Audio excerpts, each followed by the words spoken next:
Melbourne-based multi-instrumentalist Mark Zito, also known as Fractures, has released his debut album, Still Here. And joining me is Mark. How's it going, mate? Very well, how are you? Oh, very well. It's a nice Melbourne day. It is. It's a beautiful day to release a record. Couldn't have picked a better one. Yeah. It is your debut record. We did catch up about 2.5 years ago, talking about your self-titled EP. How's the journey sort of been since then in going from the self-titled to Still Here? Peaks and troughs, I suppose. That was probably a peak where you caught me last time. It was things were going well. I think I'd sold out most of my tour to that point, and for whatever reason following that I couldn't write much music, so I had a bit of a lull, which unfortunately kind of had a little bit of an impact on the interest of the crowd, so I'm just trying to garner that support back again. And that's kind of what's been happening the last 6 months, is me slowly chipping away at them and reminding them that I'm around and I can still make decent music. So is that a bit behind the title being Still Here? A little bit. It was a little bit. It was one of those things where I initially meant it in kind of the adjective sense, as in still, a still room, not moving, but I knew it'd be ambiguous, and then the double meaning was kind of sitting there, so I thought, why not? It made sense. Yeah, so I ran with it. So going from the self-titled EP back then, did the songwriting process, when you did get back on the horse and start writing again, was it similar to how you'd written your previous music, or was it kind of a new mode of thinking? Song by song, I suppose. Probably in the initial stages, there are songs that were almost finished when the EP was done, so a few of them have made it on, so in that sense I suppose it was the same process. But you know, from a purely musical point of view, I probably lent on the guitar a bit more this one than I had in the EP, just because I think I'd exhausted a lot of my ideas on the piano. I'm a bit of a novice, so there's only so many chords you can fluke. So the guitar got a bit more of a go, and that kind of informed the songwriting naturally. Yeah. Now you talk about a bit of isolation, and you sort of had a neck injury as well, which sort of put you out. Did that sort of impact, I guess, not only the way that you put it together, but when it came to writing the songs, that kind of isolation that you'd been going through, did it impact on the writing? It would have had to, I think, in some way. Not in a direct sense that I wrote about that period at all, because it wasn't really that interesting, to be honest. Just recuperating, kind of at home, watching TV. I mean, that's pretty day-to-day anyway, so it would have had to have, but I think the dark tone and all that kind of thing was always going to be my angle, just because that's what I'm drawn to. So I think in that sense it did. It probably, when it did happen, was actually mid-EP being made, and it gave me time to take stock and perhaps steer it in another direction. So I mightn't have ended up where I am now had it not happened. It might have been a very different thing. So it has to take some credit for what's come since. And you do have a series of shows coming up in Melbourne, Sydney and Brisbane. So you do solo work, but you also do have a band as well. Live band, yeah. So how do you sort of work out how you're going to structure the songs when you've got the solo pieces and the live band? Well, for the most part, I always kind of write with live in mind.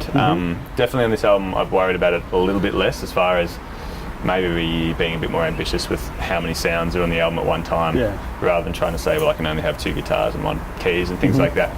So I've, pushed the boundaries, I suppose, my own boundaries, not the musical boundaries, in that sense, to make it a bit more expansive and things like that. But for the most part, it's always in the back of my head that I'd like to be able to represent it quite faithfully live. So the transition isn't all that jarring, and I mean, with the advent of the computer, backing tracks and things like that can kind of help, layer it up. Yeah, I was going to say, it is quite layered, especially with a lot of the vocals sort of flow through as well.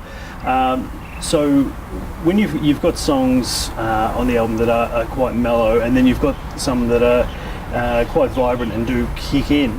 So is that really a track by track thing, or when you're putting the album together, you're thinking, right, I need to create a bit of a diversity in the album, and so I'll look at doing something else? Yeah, I suppose maybe subconsciously it is. I tend to, song to song as I write them, I kind of keep in mind what I've just written, in the sense that I try to change it quite a bit stylistically. So it's probably it's like an attention span problem, probably, if you can call it a problem. But so yeah, I think every song, if I was writing, it's kind of light and dark and big and small, just because I suppose if I think I'm writing too much of the same thing, people are going to get bored. And there's definitely one or two tracks that didn't make the cut because they kind of towed the same line as the other songs and things like that. So it's definitely something I keep in mind, but you know, as lame and artisty as it sounds, I kind of have to follow the flame or whatever, one of those kind of things. So your recent single Lowcaste as well. Now it's quite a mellow, chill back sort of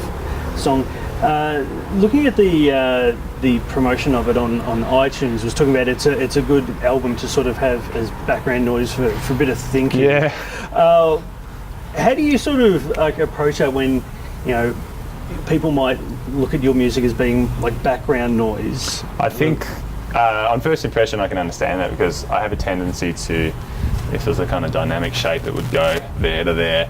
So you kind of have to stick around for the whole song usually to see, you know, a bit of action. So yeah, at first glance that's probably not an unfair description, but I think they're probably slow burners more than anything. So I think certain songs definitely, you call them easy listening or chilled out, but then there's other ones where I wouldn't put it on at a function. You wouldn't want people trying to eat their dinner with that in the background. No, it's too heavy.